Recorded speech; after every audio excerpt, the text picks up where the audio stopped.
Hola, hoy les hablaremos sobre el pedagogo Jean Rousseau.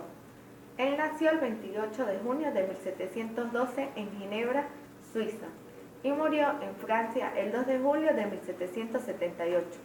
Rousseau fue escritor, filósofo, botánico, naturalista y músico de la Ilustración. Sus primeros años de vida, de especial dureza, marcaron su existencia y su pensamiento. Su padre fue Isaac Rousseau. Era un relojero y su madre, Susan Bernard, quien murió a los 9 días después del parto. Por tal motivo, él fue criado por su tía materna y su padre. Fue educado en su casa leyendo novelas e historias. Su padre tuvo que abandonarlo para evitar la cárcel, cuando Rousseau tenía 10 años de edad. Entonces es acogido por su tío. Con esta familia disfrutó de una educación que él consideraría ideal, calificando esta época como la más feliz de su vida, junto con su primo. Es enviado a la escuela del pastor, donde recibe por primera vez una cierta educación escolar, donde pasa 2 años. A su regreso, en 1725, trabajó como aprendiz de relojero. A los 16 años se va de Ginebra, con experiencia de vivir como relojero toda su vida. Madame de Warnes, 13 años mayor que él, una mujer muy culta, quien lo ayudó en su educación y su afición por la música, con quien estableció una relación de amistad maternal, la cual se transformó en amorosa y apasionada. Trabajó en catastros de Saboya y dio lecciones de música y de lectura. Termina su relación con Madame. Luego ejerció de periodista. A los 33 años va a París. En 1744 conoció a Teresa Levasseur, una modista analfabeta con quien tuvo 5 hijos, a los que internaba en la maternidad pública a medida que estos iban naciendo. A continuación, ahora el contexto histórico.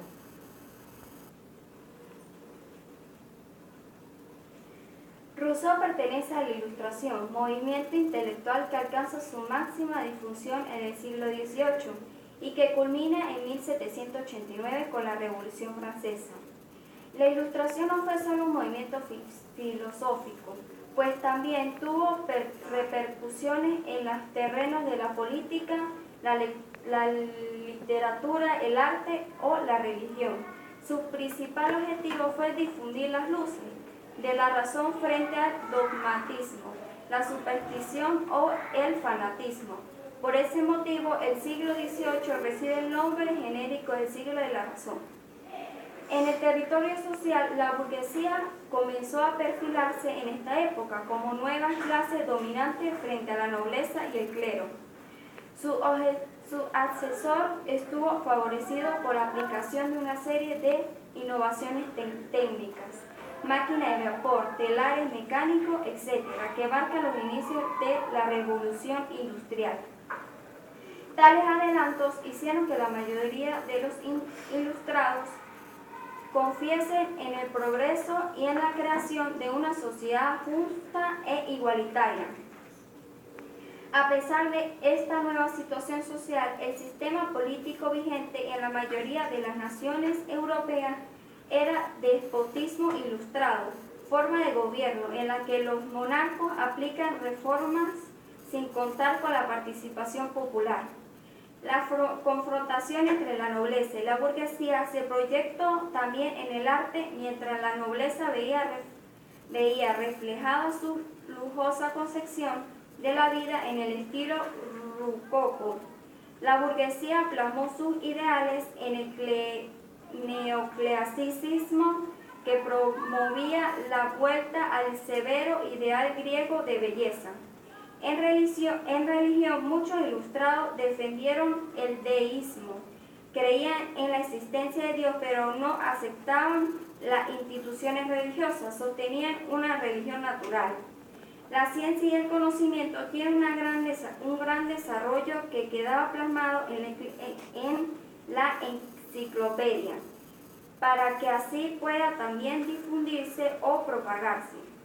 En el ámbito de la filosofía y la doctrina política, Montesquieu propuso su teoría de la separación de poderes, legislativo, ejecutivo y judicial, al tiempo que por el continente se difundieron las concepciones contractualistas sobre el origen de la sociedad formulada por los británicos Hobbes y Locke. A continuación, las ideas pedagógicas de Rousseau.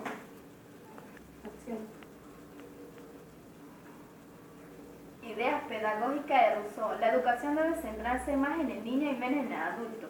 Es importante estimular el deseo de aprender. La educación del niño comienza desde su nacimiento y debe impedirse que adquiera hábitos en los cuales pudiera llegar a ser esclavo. Recomienda la necesidad de comprender al niño. Hay que educar mediante la acción, no mediante la palabra, que no tiene ninguna eficacia en la mente del niño. El niño no es un hombre todavía inmaduro, sino un individuo con características propias en cuyo proceso educativo adquiere toda su fuerza en la extrema lentitud del aprendizaje. Ideas de Rousseau en la obra Emilio. La educación del hombre empieza desde que nace y en ella la experiencia ocupa un lugar primordial. Es importante atender la vida del niño en sus comienzos. Lo primordial para ello es que su propia madre le dedique los cuidados que necesita en esta etapa. En la infancia, la amplía para incluir la actividad y la experiencia, puesto que ésta resulta de la libertad de movimientos, que son tan indispensables para la educación mental y emocional como para el crecimiento. En la ayuda que se les da, hay que limitarse únicamente a lo útil, real, sin concederle nada a la fantasía o al deseo sin razón, porque la fantasía no los atormentará, sino se le ha hecho nacer, dado que no deriva la naturaleza. En la actualidad se mantienen las ideas de Rousseau, donde la prioridad en Venezuela es el niño. También sostenemos que se debe estimular a los niños para que sientan deseos de aprender por medio de diferentes métodos y didácticas. Es importante tratar de comprender las necesidades e ideas del niño.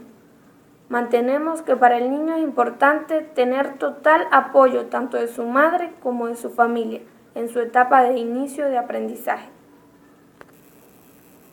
Conclusión. En conclusión, Rousseau ha sido de vital importancia para el desarrollo y cambio de mentalidad en la educación tradicional. Fue autor de muchos ensayos y exposiciones críticas de su época. Desarrolló profundas contradicciones que lo separaron de los principales representantes de la Ilustración. No solo ha sido pionero en su pensamiento, sino que ha marcado y servido